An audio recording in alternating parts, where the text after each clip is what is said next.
Oh, yeah. I mean, we got to jump right into it. Let's do it. We're going to probably do it a lot today. Because I'm a little sleep deprived. Obviously, we celebrated the life of Papa Shasky yesterday. Went to the funeral.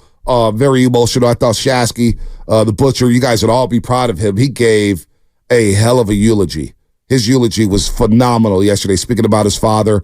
Saw Noreen last night, his mother, Daily Boy Pat, his sister, everything. The party, they did a great job. Great job. So I was a little sleep deprived yesterday. Didn't have a nap after my show, my customary nap. So we did the show. We had an early start time, and the Warriors get their due. And then after the game, of course, we interviewed Draymond Green. We interviewed Draymond Green, who Draymond Green on the floor has been great this season. And I've been consistent with that all season long. On the floor, Draymond Green has been phenomenal. Last night he had a really good basketball game, an all-around game. 7 points, 10 rebounds, 6 assists, his 8th 10-plus rebound game of the season. And he's been really good.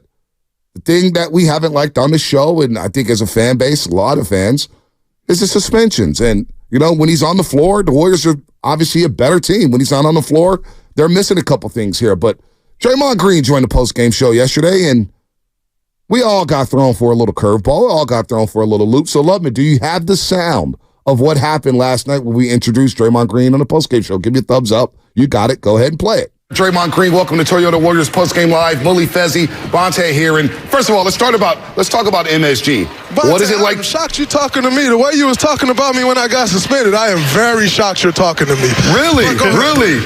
Yeah? Really? Yeah, go ahead, though. Go ahead. Hey, tell me about Planet MSG. You guys go there once a year. There's a lot of Warrior fans out there. Describe the energy out there at MSG. It's always a fun game. Always a fun game. Always a fun game. So, Draymond, obviously you heard him. I'm surprised you're talking to me. Shocked you talking to me. With the way you were talking about me when I was suspended. So, number one, it shouldn't be a shock that I'm talking to Draymond Green. Shouldn't be shocked. That's my job. My job is to talk to you. My job is to talk about the team. My job here on the radio is to be a professional, analyze the game. And that's what I've been consistent with from day one. I've been here at 95.7 The Game for over 7 years. And what really woke me up in this profession was when I met Javier Lopez in the clubhouse with the Giants. And we're talking about trade deadline stuff. And I was doing a podcast like, hey, Javi, what is it like being involved in trade rumors? What is it like for your family? Gave me a great interview. Cut the recorder off. And he goes, hey, young man, very impressive stuff with you and Marty Larry. And I got shook a little bit because I goes, oh, my God, the players. And this is back in 2015, 2016. And I was like, oh, my God, the players listen. Oh, my God, I got to watch what I say. And I tell Javier, I got to watch what I say about you. He goes, young man, as long as you keep it professional, and if you critique what we do on the field in a professional manner, we got no problem with that. We may be a little upset about what you say. We may think you're wrong. We may think you're an idiot. But as long as you don't take personal shots at us, everything's fair game. And from my recollection, from what I can recall, is that I've never taken a personal shot at Draymond Green. I've discussed him being an outstanding member of the community. We've embraced him as a 4-time champion. He's walking into the Naismith Memorial Hall of Fame. However, we've talked about his game on the court and things that have happened on the court. And I've been consistent with saying that in the most important season of his career, we were disappointed because of the suspensions. We look at the standings now, and I'm thinking like, boy, what if he wasn't suspended? We're going to be in the top 4. They'd be in the top 4. They're 3 games behind the 6th seed right now. And that's with Draymond Green missing a slew of games due to suspensions, injections, or whatnot. And so I believe, and people were trying to post clips last night on Twitter, which basically proved my point. We talked about Draymond on the court. I don't go out here saying, well, this guy's an idiot, this guy's a bad comedian, this guy's a bully, this guy's a thug. I refuse to name call these guys because I understand they're human beings. Because my grandma taught me, do I like that stuff when people are calling me those names? No, I don't. So why would I do that to other people? So what was I supposed to do in that situation? Rebuttal, go back and forth with Draymond Green? No. We're not going to do that. He said what he said. He felt some type of way, and we keep it moving. I'm still going to be a professional. He's going to get credit when he deserves credit. We're going to critique these guys if we need to critique them. But it was pretty, it made for an interesting show last night, FP. It's probably going to make for an interesting show this morning because I'm sure a lot of people tuned in thinking that, oh, man, Bonta, go ahead, clap back at you. No. He said what he said. He didn't like what I said. He made that clear, and we keep it moving. But I got no personal grudge against Draymond Green. There's no beef with Draymond Green. I don't think differently of him as a basketball player because of what he said to me. So I'm going to keep it moving. It's nothing to say here, really, from my vantage point. I don't hate the guy. He said what he said on live television. We pivoted, we reacted, and we kept it moving. That's that. Well, I mean, you handle it like a pro's pro. You couldn't. If you want to do a video on how to handle an awkward moment with a player in a live interview on live TV, and how you handled it with your body language and how you just kept rolling, you were smiling, you were laughing, you let Mully and Festus take over after that, and yeah, you were out of that interview right then, and you just did it so pro. Right. But like, speaking of Draymond, like, he's done so much for the organization, so much for the city. But it sounds like, to me, he didn't learn a lot from being suspended and being accountable. And the way he handled that, if it were me from an athlete standpoint and I had beef with media, I walk up to media and I look them in the eye and I handle it off air. Right. So if I'm mad at you, Bonta, and I've done this. Henry Schulman and I met in a clubhouse when I was with the Expos and he was reporting for the Giants, and there was a headline in the Chronicle about like lowly Expos pitchers suck, basically is what it said. So I went up to him with the newspaper in front of everybody in the clubhouse and I said, look, and we're still dear friends to this day, but you handle it face to face and man to man. Right. In my opinion. And if he has beef with you, you've been at the arena the whole last homestand. You're on the court. You're available. So, is he upset? Yeah. But you look people in the eye, in my opinion, you handle it man to man. Right. And so what he did last night, I thought, was kind of unprofessional, dude. And he can say what he wants all the time. And you have a job to do here. Right. You have credibility at stake. Mm-hmm. You have a lot of listeners. You guys have a very highly rated morning show. You have a lot of people that listen every single day. And you have to give your opinion. And in the short time that I've known you, and the short time that I've worked with you, you don't cross any lines. If we were an East Coast radio show yesterday, they would have crushed Andrew Wiggins for missing this time. You handled that so pro all day for 4 hours yesterday. You've handled the Draymond thing. I've been on air with you. And, hey, you got to be available for your teammates. Right. That's the only thing I've said. Right. And if you're not there for me and you get suspended and you're not helping me win games, then you have no value to me at that point. Right. So last night, what he said, and you're spot on, FP, because last year was last year with the JP situation. And we're like, damn, everybody admits it kind of derailed the season, right? Whatever. That's last season. We move on to this year, and I'm going by what Draymond Green has said, what he's consistently said. It's the most important season of my career. And I asked him about this at Media Day. We're doing a promo. Hell, our commercials airing probably on NBC Sports Bay Area right now. We've done multiple commercials together. Yeah, nice blue suit. By the way, you like that little baby blue suit? That's a good one, dude. So we've done commercial. And I asked him, and I'm fashionable. I said, look, man, what do you mean by this being the most important season of your career? And he pointed at his finger, saying, "I got to get that fifth one, and I got to do what I got to do to get that fifth one." So I'm going by that, and I'm standing on that. And when things happen this season, where right away you get suspended for 5 games, and you admit that, man, you know what, I was a little. I got to apologize for that. I have to be better for that. He said it. Those are his words. We can replay them if you guys all want. Then what happens with Yusuf Nurkic? And he runs straight off the court. He goes, "I need help. I need counseling." I applaud that. I needed counseling at one point in my life when I was a little kid. I had temper problems. I did. I would throw tantrums over kickball games that I watched. I needed therapy. I needed help. And I got that help. So I commend him for getting that help but what we were commenting on was him being off the floor. And it was disappointing for a team that invested a lot in him, that has a lot of young guys, and he's one of the leaders.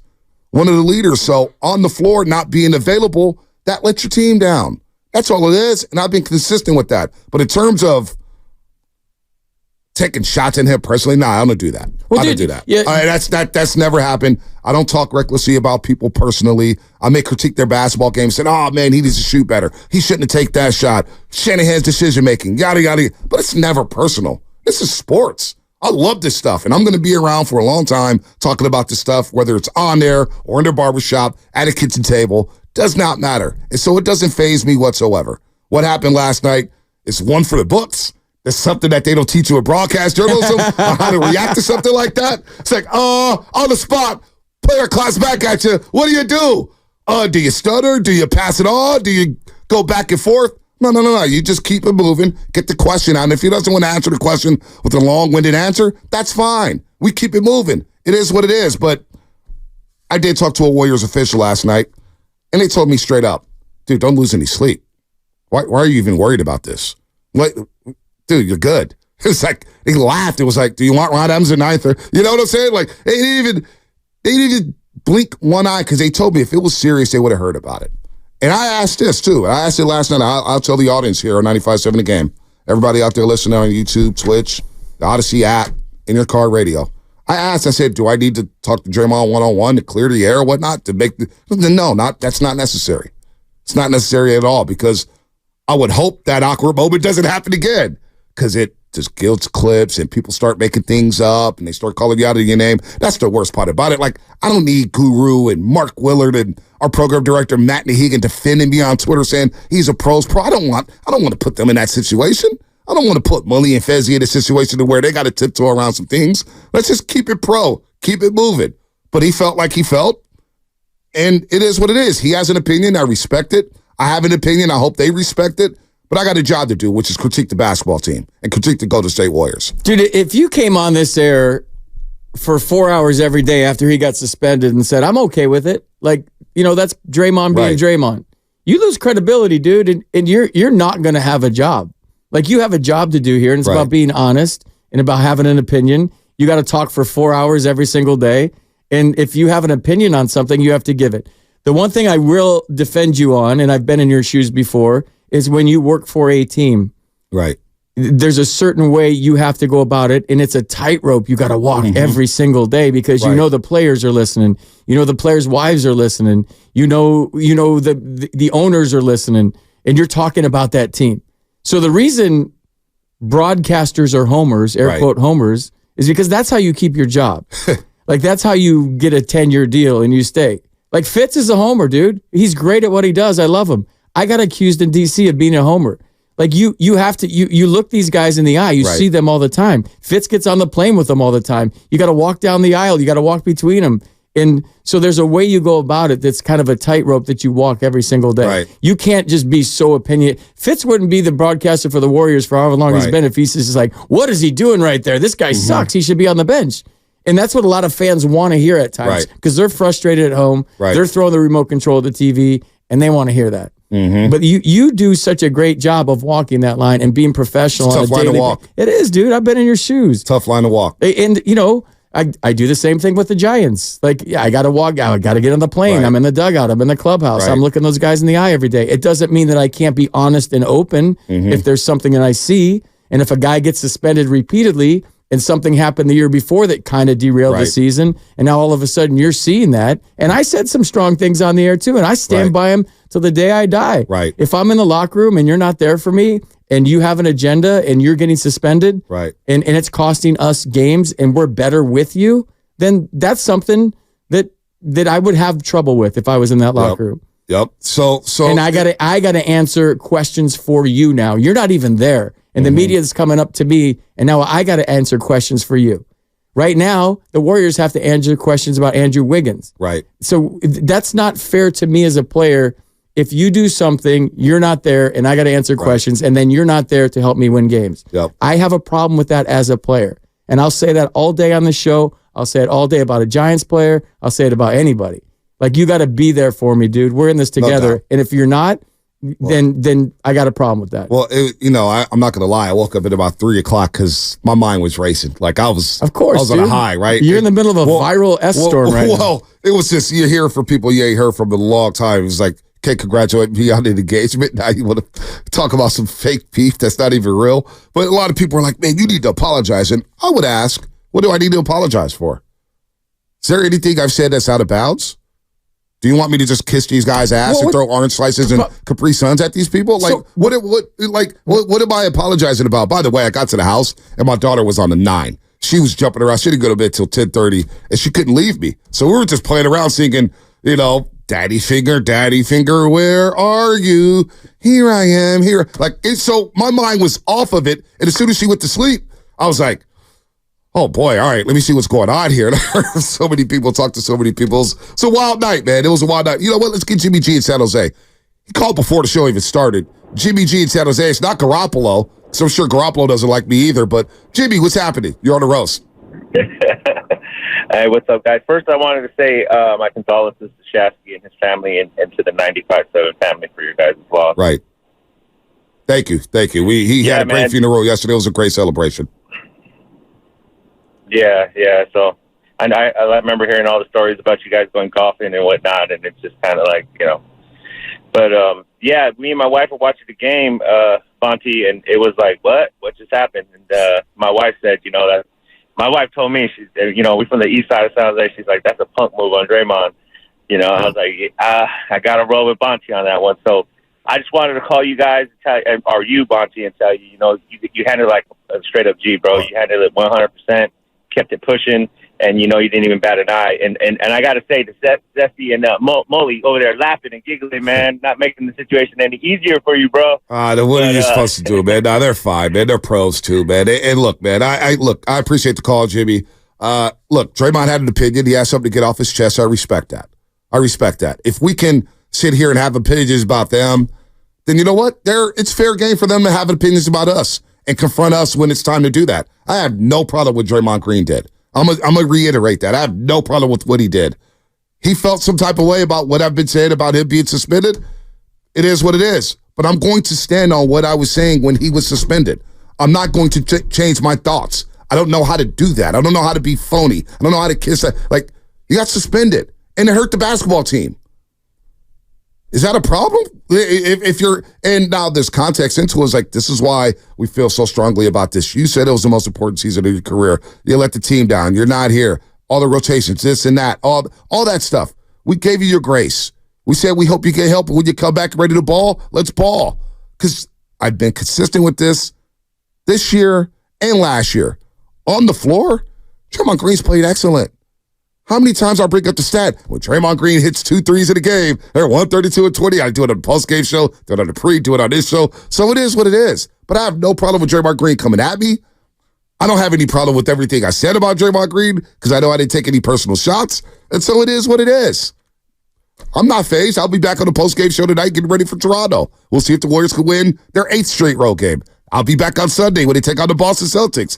I'll be back next Wednesday when they take on the Milwaukee Bucks. Folks, I'm not going anywhere. What do you want me to do? Shy away from the situation? What am I supposed to, it is what it is. It happens. It happens in this business.